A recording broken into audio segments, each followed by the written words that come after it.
In our age of digital technology, there is a never-ending stream of information that is being thrown at us every single day.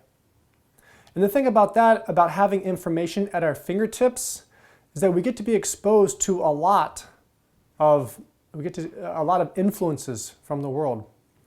And so like when you're online and you see all these news advertisements, I was reading a study recently about the detrimental effect of having a bunch of negative stimuli from the news.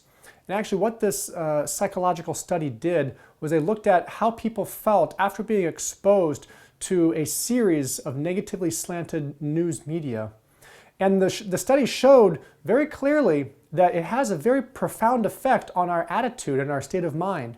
People were generally more anxious, more sad, depressed, and worried, even about things that didn't relate to what they had heard on the news. I want to read a passage that is in the prophet of Isaiah. And he writes here, in a time when the people of Judah were being attacked by some foreign nations, both Syria and Israel, and then also the threat of Assyria was also close at hand as well. And this is what the prophet Isaiah writes here in chapter 8, starting in verse 11. He says, "For the Lord spoke thus to me." So this is Yahweh saying, "With his strong hand upon me, and he warned me not to walk in the way of this people." So Yahweh is telling Isaiah that he's not to walk in the way of the rest of Judah. And the reason for that is that the people of Judah were very afraid about the threat of these foreign invaders that were coming to Judah. He says, "Do not call conspiracy all that this people calls conspiracy, and do not fear what they fear, nor be in dread." So really what God is telling Isaiah is, don't put a lot of credit in all the news you're hearing. All these things that people are saying, these conspiracies about the incoming attack and the threat of invasion and everything, and all the stuff that they're afraid of, God's telling Isaiah, don't fear what they fear. And don't call everything conspiracy that they're calling conspiracy. He's telling Isaiah to not listen to them, to not be too involved in all of the news that is coming at him. Rather, here's what the Lord tells Isaiah.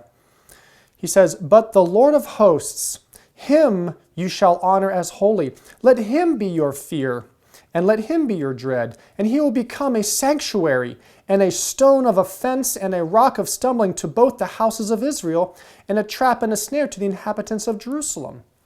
So here's the two outcomes the Lord is telling Isaiah, that you want to fear God, fear Yahweh, and not people. But the other side to that is that Yahweh will be a sanctuary, but then he will also be a rock of offense to those who don't trust in him. And these people who don't trust, it says, "And many shall stumble on it, and they shall fall and be broken, and they shall be snared and taken." For those who don't trust in Yahweh, Isaiah is told that they're actually going to fall and be broken. They will be hurt because of the lack of faith that they have. So the encouragement that God told Isaiah was, don't look around and listen to what everybody else is saying. Listen to what I'm telling you.